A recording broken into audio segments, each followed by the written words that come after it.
Ladies and gentlemen, we have breaking news. James Harden just got traded to the Brooklyn Nets.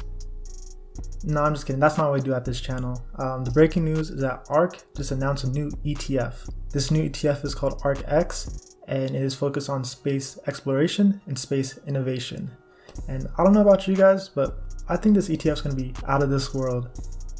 Okay, let's get into it. And so I just chugged an energy drink and read their whole SEC filing so I can deliver you guys this information as fast as possible. So bear with me here. So starting out with ARKX, we can expect them to start trading in 75 days from their SEC filing. So that would be technically today. So 75 days from now, you will probably be able to buy the stock or the ETF. And what can we expect from ARKX? ARKX will be focused on space exploration and space innovation. And so ARK defines space exploration.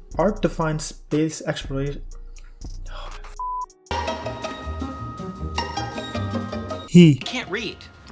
He'll adapt to reading. ARK defines space exploration as leading, enabling, or benefiting from the technologically enabled products and or services that occur beyond the surface of Earth. And ARK is going to be focused on companies that have the potential for disruptive innovation. And so ARK defines disruptive innovation as the introduction of a technologically enabled new product or service that ARK expects to change the industry landscape. And so what are the type of companies that we can expect ARK to invest in? Well, in its SEC filing, it laid out 4 different companies that you can expect them to invest in through this ETF. And so the first one is orbital aerospace companies. These are companies that launch, make, service, or operate platforms in the orbital space, including satellites and launch vehicles. Secondly, we have suborbital aerospace companies, and these are companies that launch, make, service, or operate platforms in the suborbital space, including drones, air taxis, and electric aviation vehicles. The third one is enabling technology companies, and these are companies that create the technology required for successful value-add aerospace operations, including artificial intelligence, robotics, 3D printing, materials, and energy storage. And finally, the fourth one is aerospace beneficiary companies. And these are companies that stand to benefit from aerospace activities such as agriculture, internet access, GPS, construction, imaging, and a lot more. And so this is all straight from ARK in their SEC filing. And so we can really take this at face value here. Man, I don't know about you guys, but investing in these type of companies just seems so alien. Alright, yeah, I'll stop. So how will ARK choose what companies they're going to invest in? We went over the type of companies they're going to invest in, but how will they decide based upon key performance indicators and whatnot? And so ARK will take a top-down and bottom-up approach. And so top-down is utilizing information such as economy-wide analysis of facts such as rate of growth, cost declines, unit economics, sizing of market, and price levels, as well as business and technology cycle trends. And then the bottom-up approach is primarily fundamental and quantitative analysis of individual companies, such as their revenue growth, profitability, return on capital. So essentially top-down is focusing on the macroeconomics of the industry, and bottom-up is focusing on the individual company and what they have to offer. And with that being said, they also kind of laid out some of their investment strategies for ARKX. And the main thing is that they said that they were going to use derivatives in order to hedge and manage their risk. And so you can expect them to use future contracts, options, swaps, warrants, that type of thing. And secondly, they said that they will not borrow money that is more than 10% of the net assets of ARKX. Additionally, they also stated that they will not invest more than 30% of total assets in a single company. And finally, they stated that they will not invest more than 20% of the total outstanding shares issued for a single company. And this is all in an effort to make sure that they are properly diversified and are not overly concentrated in one company whenever it comes to the portfolio of ARKX. Pretty smart in my opinion. So how will the share price be computed for ARKX? Now ARKX has something called net asset value, NAV. And NAV is calculated taking the total assets subtracted by the total liabilities. So whenever you take NAV and divide it by the total number of outstanding shares, that's how you get the share price for ARKX. and they still haven't decided on what the share price will be. We'll still have to wait on that. So we'll see in the next 75 days on that. And my guess is that ARKX share price will explode like a supernova on the first day.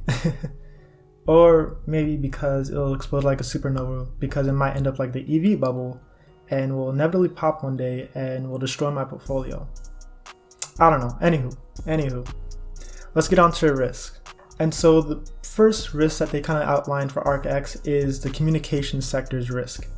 And so this is basically because the communication sector is included in a lot of the companies that ARKX may be investing in because of all the satellite technology that is utilized in the space industry. And so they basically had this whole huge sentence outline a lot of the risks that are associated with communication sector companies. However, it kind of boils down to this, and I kind of put it in layman's terms for everyone to make it a little bit more simple because it is very wordy. And so basically they said that communication companies have high competition due to the disruptive innovation by some companies and pricing competition by other companies. Capital expenditure and government regulation also play a part in communications, which poses a risk.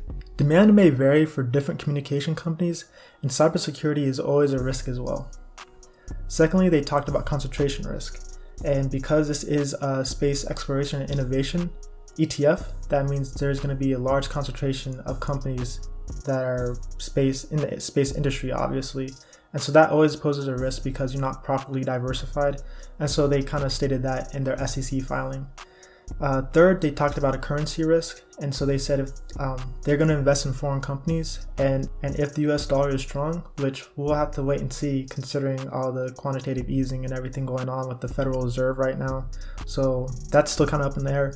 But in the scenario that the US dollar is strong, then that poses a huge risk for these foreign companies because that will affect their returns whenever you compare them to the US dollar.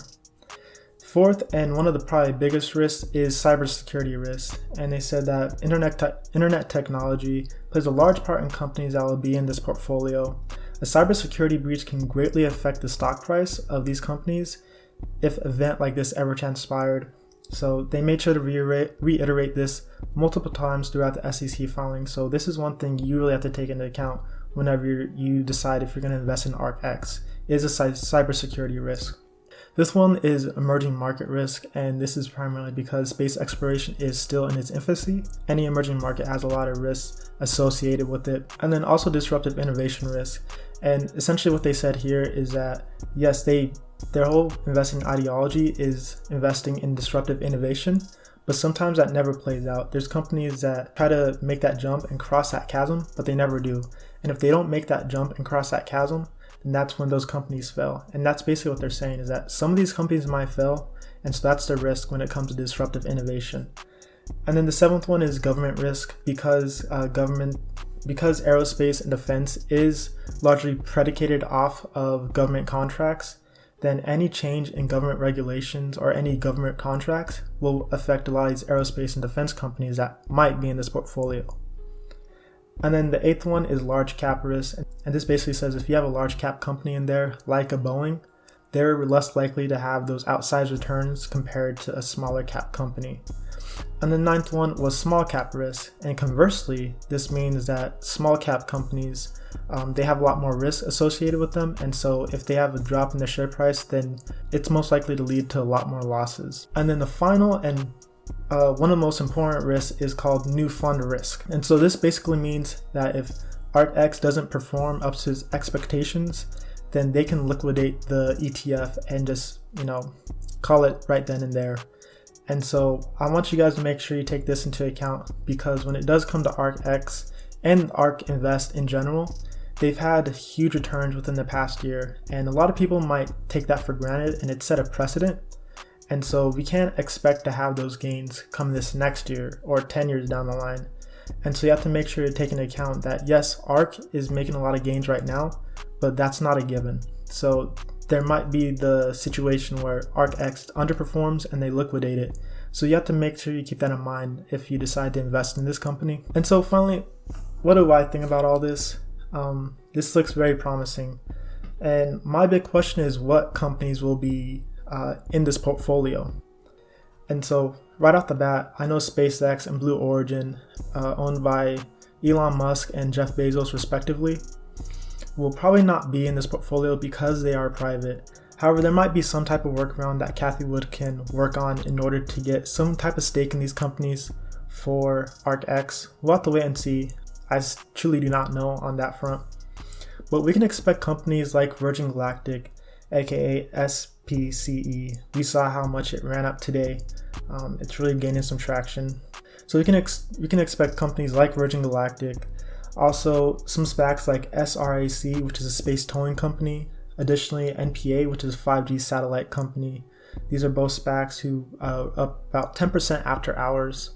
And then we also have Maxar, and Maxar is an Earth intelligence and space infrastructure company, and so they focus a lot on satellites, and so we can expect this company to most likely be in the ETF.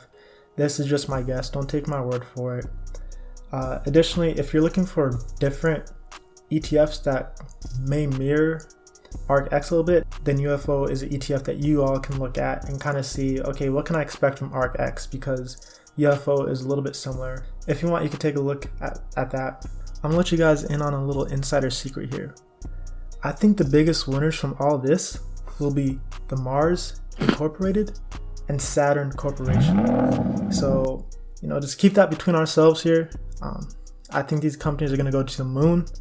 So just keep that in mind with ARKX and space industry in general. Just giving a basic outline of what we can expect from the space industry, Morgan Stanley said that by 2040, we can expect the space industry to bring in revenue around $1 trillion. And to give you some perspective on that, we're currently at $350 billion in 2020 for the space industry. So we can see the space industry possibly 3x in revenue within the next 20 years or so. Additionally, we can expect a lot of growth from satellite industry as well. So companies like Maxar and MPA can have a lot to gain from the space industry. And that's primarily because they'll be able to democratize broadband internet access.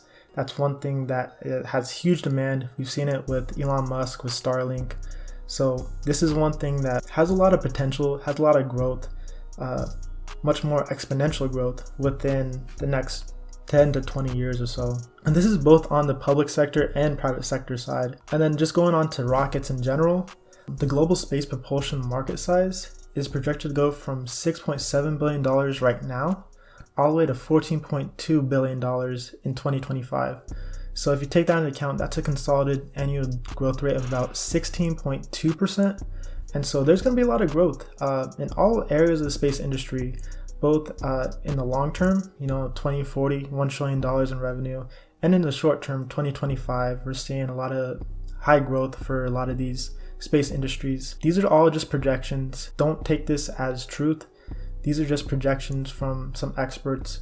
And with that being said, these are just my opinions. Invest, make your own decisions when you invest. But in my opinion, I see a lot of potential from ARKX.